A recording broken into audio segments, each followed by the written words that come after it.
اعوذ باللہ من الشیطان الرجیم بسم اللہ الرحمن الرحیم سیقولون ثلاثۃ رابعہم کلبہم ویقولون خمسۃ سادسہم کلبہم رجما بالغیب ویقولون سبعۃ وثامنہم کلبہم قل ربی اعلم بعدتہم ما یعلمہم الا قلیل فلا تمار فیہم الا مراء ظاہرا ولا تستفت فیہم منہم احدا۔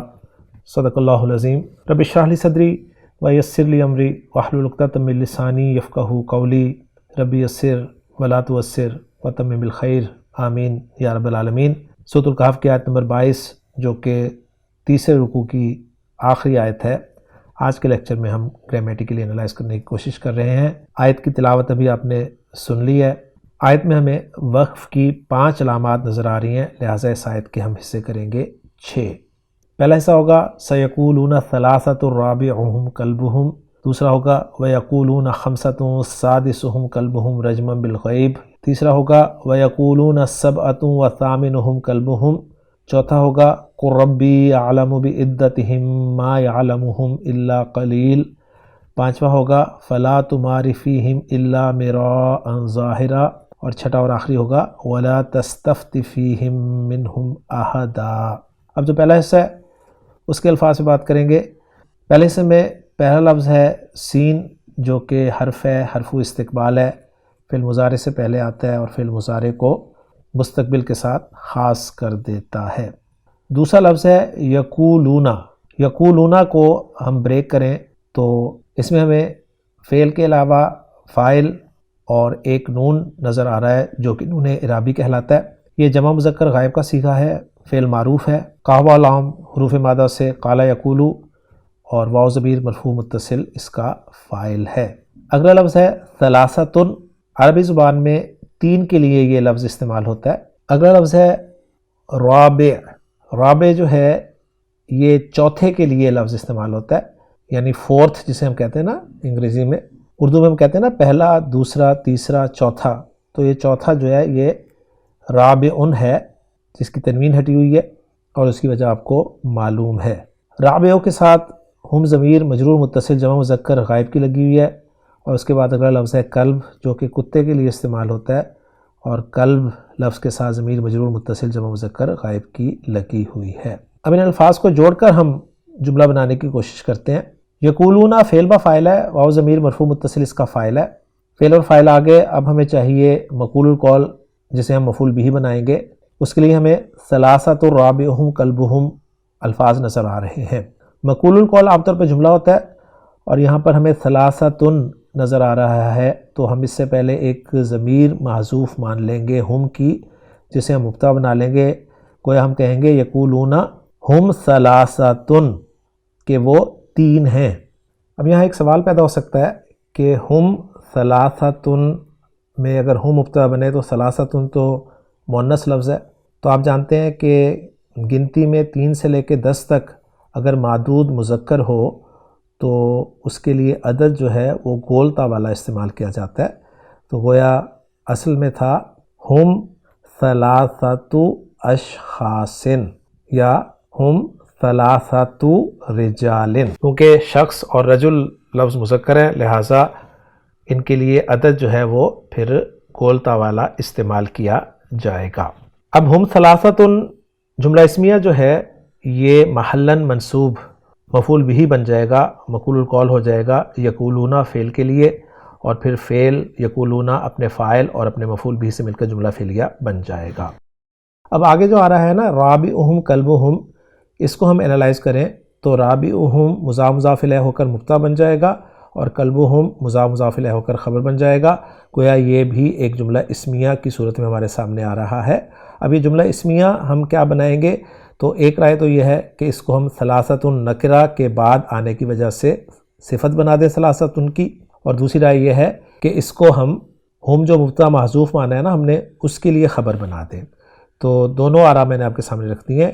زیادہ تر اس جملے کو محلاً مرفوع صفت ہی بنایا گیا ہے ثلاثۃ کے لیے، لیکن ایک رائے زیادہ آسان لگی تھی مجھے، وہ میں نے آپ کے ساتھ شیئر کر دی ہے کہ ہم اس جملے کو ہم مبتدا معذوف کی دوسری خبر بنا دیں کہ وہ 3 ہیں، ایک اور وہ ہیں جن کا چوتھا ان کا کتا ہے۔ اب چلتے ہیں ہم دوسرے حصے کی طرف۔ دوسرا حصہ ہے وَيَقُولُونَ خَمْسَةٌ سَادِسُهُمْ كَلْبُهُمْ رَجْمًا بِالْغَيْبِ، اس میں وَيَقُولُونَ خَمْسَةٌ سَادِسُهُمْ كَلْبُهُمْ تو بالکل اسی طرح ترکیب ہے جس طرح پیچھے یقولون ثلاثۃ رابعہم کلبہم کی ہے۔ اس میں الفاظ پہ مختصر بات کر لیتا ہوں آپ کے لیے۔ نیا لفظ خمسہ آیا ہے، 5 کے لیے استعمال ہوگا، سادس چھٹے کے لیے استعمال ہوگا، باقی الفاظ وہی ہیں اس حصے میں، اور اس کی ترکیب بھی ہم اسی طرح کریں گے کہ یقولون فعل بفاعل اور مقول القول یا مفعول بھی جو ہے وہ ہے ہم خمسۃن، اور سادسہم کلبہم کو ہم صفت بنا دیں خمسۃن کی، یا اس ہم مبتدا معذوف کی دوسری خبر بنا لیں۔ اب جو نئے لفظ ہیں اس حصے میں وہ ہیں رجمم بالغیب، تو اب میں اس حصے کو آپ کے لیے انالائز کرتا ہوں۔ رجمم لفظ جو ہے یہ مصدر ہے، اور جار مجرور بالغیبی جو ہے یہ متعلق ہے مصدر کے، کیونکہ جار مجرور جن چیزوں کے متعلق ہوتا ہے ان میں ایک مصدر بھی ہوتا ہے۔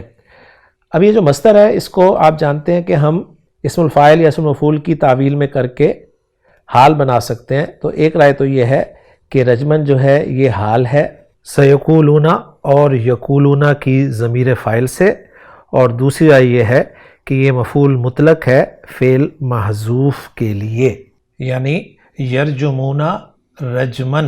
اور ایک رائے اور ہے جو محمود صافی صاحب نے ذکر کی ہے کہ یہ یقولون فعل کا مصدر محذوف ہے اور وہ ہے قولن، اور اس کی صفت بن کر آ رہا ہے رجمن۔ گویا یقولون فعل بفاعل اور قولن رجمن جو ہے یہ موصوف صفت مل کر مفعول مطلق بن جائے گا یقولون فعل کے لیے۔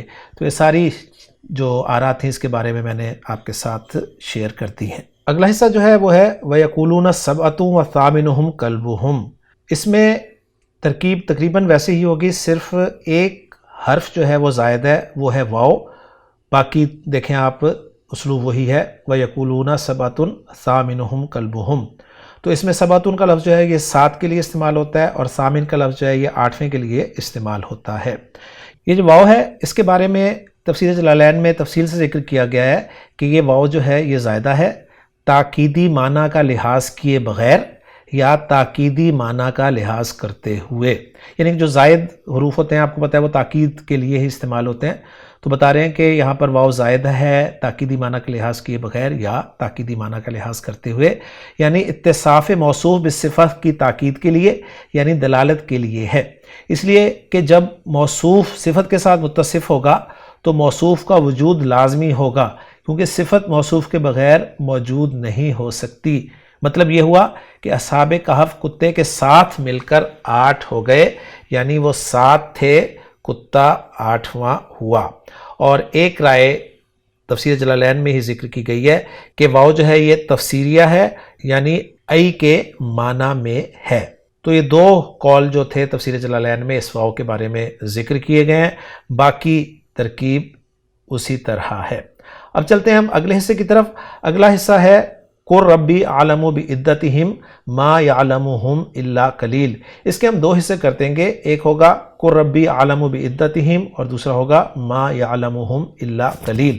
اب پہلے حصے کو میں انالائز کر رہا ہوں آپ کے سامنے۔ قُلْ فعل امر ہے اور اس کا فاعل جو ہے انت ضمیر مرفوع متصل ہے، اس لیے کہ فعل امر کا فاعل بالکل اسی طرح سے دیکھا جاتا ہے جس طرح فعل مضارع کا فاعل دیکھا جاتا ہے، کیونکہ فعل امر ہم جانتے ہیں فعل مضارع سے ہی بنتا ہے۔ تو یہ صیغہ چونکہ 7واں صیغہ ہے فعل مضارع کا، اس سے فعل امر بنا ہے، لہٰذا 7ویں صیغے کا فاعل انت ضمیر مرفوع متصل مستتر ہوتی ہے، لہٰذا اس کا فاعل بھی ہم انت ضمیر مرفوع متصل مستتر کو ہی قرار دیں گے۔ کل فعل اور فاعل آ گیا، آگے ربی، یہ رب اور یا متکلم کا مجموعہ ہے۔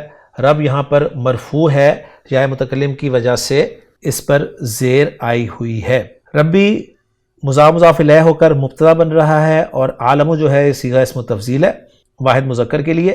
بعدتہم میں با حرف جر ہے، جس کے بعد مجرور جو ہے وہ عدہ لفظ ہے، اور عدہ کے معنی جو ہیں وہ گنتی کے کیے جاتے ہیں، یعنی شمار۔ عدہ لفظ کے ساتھ ہم ضمیر مجرور متصل جمع مذکر غائب کی لگی ہوئی ہے، یوں یہ بعدتہم جار مجرور جو ہے یہ متعلق ہو جائے گا عالمو صیغہ اسم تفضیل کے، اور عالمو صیغہ اسم تفضیل جو ہے یہ خبر بن جائے گا ربی مبتدا کے لیے، اور مبتدا ربی اپنی خبر سے مل کر جملہ اسمیہ ہو کر محلاً منصوب مفعول بھی مقول قول بن جائے گا کل فعل کے لیے، اور کل فعل اپنے فاعل اور مفعول بھی سے مل کر جملہ فعلیہ انشائیہ بن جائے گا۔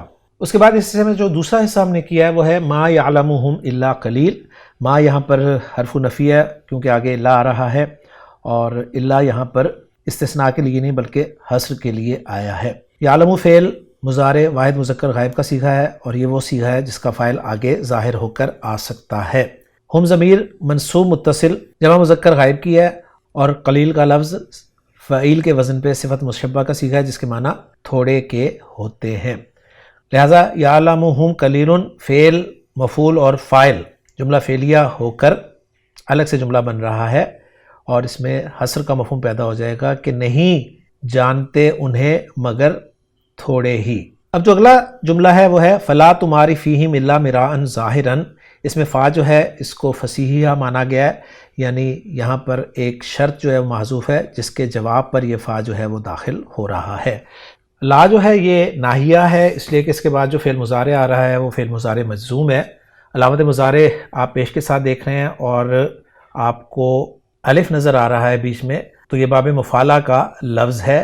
میم را اور یا حروف مادہ ہیں، باب مفعلہ سے استعمال ہوتے ہیں۔ مارا یا یماری یو تبدیلی کے بعد بن جاتے ہیں مارا یماری۔ مارا یماری مراءن کے معنی ہوتے ہیں ایک دوسرے سے بحث کرنا، ایک دوسرے سے جھگڑنا۔ یہ صیغہ بھی واحد مذکر حاضر کا صیغہ ہے، لہٰذا اس کا فاعل بھی انتا جو ہے وہ مانا جائے گا۔ تمہاری صیغہ اس کو جب لائے ناہیہ کے ذریعے سے مجزوم کیا گیا تو یہ لا تمہاری رہ گیا، یا جو اینڈ پہ آنے والی تھی یہ ڈراپ ہو گئی، کیونکہ آپ جانتے ہیں ناقص کا قاعدہ ہے کہ فعل ناقص جب مجزوم ہوتا ہے تو آخر میں آنے والی واو یا جو ہے وہ ڈراپ ہو جاتی ہے۔ لا تمہاری کے بعد آگے ہے فیہم، جو کہ فی حرف جر اور ہم ضمیر مجرور متصل جمع مذکر غائب کی ان کا مجموعہ ہے۔ الا یہاں پر حرف استثناء ہے لیکن حصر کے لیے استعمال ہوا ہے۔ مراءن جو ہے یہ مصدر ہے مارا یماری کا، اور ظاہراً جو ہے یہ اسم الفاعل ذا ہا اور را حروف مادہ کو استعمال کر کے ظاہر لفظ بنا ہوا ہے۔ مراءن ظاہراً جو ہے یہ موصوف صفت ہو کر مفعول مطلق بن جائے گا لا تمہاری فعل کے لیے، اور لا تمہاری فعل اپنے فاعل اور اپنے متعلق اور مفعول مطلق سے مل کر جملہ فعلیہ ہو کر جواب الشرط بن جائے گا ایک شرط معذوف کے لیے۔ اور الا کے بارے میں پہلے بتا چکا ہوں کہ یہ یہاں پر حصر کے لیے استعمال ہوا ہے۔ اب جو آخری حصہ ہے اس آیت کا وہ ہے وَلَا تَسْتَفْتِ فِيهِمْ مِنْهُمْ أَحَدًا۔ اس میں واو حرف عطف ہے، لا اسی طرح ناہیہ ہے، اس لیے کہ اس کے بعد تستفتی فعل جو ہے وہ مضارع مجزوم استعمال ہوا ہے۔ فا تا یا حروف مادہ ہیں، باب استفعال میں استعمال ہوں گے تو بنے گا استفتا یا یستفتیو، تبدیلی کے بعد استفتا یستفتی، اور پھر جب فعل نہیں بنے گا واحد مذکر حاضر کے صیغے سے تو وہ بنے گا لا تستفتی، یہاں بھی یا جو ہے اینڈ پہ آنے والی ڈراپ ہو جائے گی۔ استفتا یستفتی کے معنی ہوتے ہیں فتویٰ طلب کرنا، کوئی بات کسی سے پوچھنا۔ لا تستفتی میں بھی انتا ضمیر مرفوع متصل اس کا فاعل قرار دیا جائے گا، ضمیر مستتر، اور یہ جو فیہم ہے جس میں فی حرف جر ہے اور ہم ضمیر مجرور متصل جمع مذکر غائب کی، یہ جار مجرور متعلق ہو جائیں گے لا تستفتی فعل کے۔ منہم جار مجرور جو ہے جس میں من حرف جر ہے اور ہم ضمیر مجرور متصل جمع مذکر غائب کی، یہ حال مقدم بن جائے گا احدن سے، اور احدن جو ہے یہ مفعول بھی بنے گا لا تستفتی فعل کے، اس لیے کہ منصوب ہے، اور ساتھ ظاہر بات ذوالحال تو ہے ہی ہے یہ۔ تو لا تستفتی فعل اپنے فاعل، اپنے متعلق اور اپنے مفعول سے مل کر جملہ فعلیہ بن جائے گا۔ یوں الحمدللہ ہماری آیت جو ہے وہ مکمل ہو جائے گی۔ اس آیت کے حوالے سے محمود صافی صاحب کی ورکنگ آپ سکرین پہ دیکھ سکتے ہیں، میں اس کو پڑھوں گا نہیں کیونکہ الحمدللہ تقریباً ملتی جلتی ہے۔ جملوں کا اعراب جو ہے وہ میں آپ کے ساتھ شیئر کر دوں گا۔ جملہ جو ہے یقولون لا محل لا استنافیہ قرار دیا ہے، ہم ثلاثۃ فی محل نصب مقول القول، رابعہم کلبہم فی محل رفع نعت لثلاثہ۔ یقولون الثانیہ جو ہے لا محل لا معطوف علی جملۃ الاستئناف، ہم خمسۃ فی محل نصب مقول القول، سادسہم کلبہم فی محل رفع نعت لخمسہ۔ یقولون جو تیسرا ہے لا محل لا معطوف علی جملہ الاستئناف، اور ہم سبعۃ فی محل نصب مقول القول، ثامنہم کلبہم فی محل رفع نعت لسبعۃ، اور دوسری رائے وہ اس کے بارے میں دے رہے ہیں او معطوفہ علی جملہ ہم سبعۃ، یعنی انہوں نے کہا ہے کہ یہ واو کو عطف قرار دے دیا جائے اور ہم سبعتن جملے پر اس کو عطف کر دیا جائے۔ اگلا جملہ کل لا محل لا استنافیہ، ربی یعلم فی محل نصب مفعول القول، یعلمہم الا قلیل والا جملہ لا محل لا استناف بیانی، اور لا تمہاری فی محل جزم جواب الشرط مقدر، لا تستفتی فی محل جزم معطوفہ علی جملہ لا تمہاری۔ تفسیر جلالین کا حصہ بھی آپ کے ساتھ میں شیئر کر رہا ہوں، وہ بھی آپ دیکھ سکتے ہیں۔ اب ہم چلتے ہیں اس آیت کے ترجمے کی طرف۔ سیقولون ثلاثۃ، عنقریب وہ کہیں گے تین ہیں، رابعہم کلبہم، ان کا چوتھا ان کا کتا ہے۔ تو دیکھیں بالکل لفظی ترجمہ کیا ہے انہوں نے۔ وَيَقُولُونَ خَمْسَةٌ، اور کہیں گے پانچ ہیں، سادسہم کلبہم رجمًا بالغیب، ان کا چھٹا ان کا کتا ہے بن دیکھے پتھر پھینکتے ہوئے۔ وَيَقُولُونَ سَبْعَةٌ، اور کہیں گے سات ہیں، وَثَامِنُهُمْ کلبہم، ان کا آٹھواں ان کا کتا ہے۔ قل کہہ دے، ربی عالم بعدتہم، میرا رب ان کی تعداد سے زیادہ واقف ہے۔ ما یعلمہم الا قلیل، انہیں بہت تھوڑے لوگوں کے سوا کوئی نہیں جانتا۔ فلا تماری فیہم الا مران ظاہرن، سو تو ان کے بارے میں سرسری بحث کے سوا بحث نہ کر، ولا تستفتی فیہم منہم احدا، اور ان لوگوں میں سے کسی سے ان کے بارے میں فیصلہ طلب نہ کر۔ تو الحمدللہ جی آج کے لیکچر میں سورۃ الکہف کی آیت نمبر 22 جو کہ تیسرے رکوع کی آخری آیت تھی مکمل ہو گئی ہے۔ آپ نے نوٹ کیا ہوگا کہ اس میں جو چیزیں ایک دفعہ ہو چکی ہیں ان کو میں نے ڈیٹیل کے ساتھ مینشن نہیں کیا، اس بات کی امید کرتے ہوئے کہ وہ آپ کے لیے الحمدللہ کلیئر ہیں۔ تو کوشش میں یہی کروں گا کہ جو چیزیں ایک مرتبہ آ جائیں وہ آپ کے ساتھ تفصیل سے شیئر نہ کی جائیں، بلکہ جو نئی چیزیں آ رہی ہیں ان کو آپ کے لیے تفصیل سے ذکر کیا جائے۔ انشاءاللہ تعالیٰ اگلے لیکچر میں سورۃ الکہف کے رکوع نمبر 4 کی پہلی آیت جو کہ سورۃ المبارکہ کی آیت نمبر 23 ہوگی، آپ سے ملاقات ہوگی۔ سبحانک اللہم و بحمدک، اشہد ان لا الہ الا انت، استغفرک و اتوب الیک۔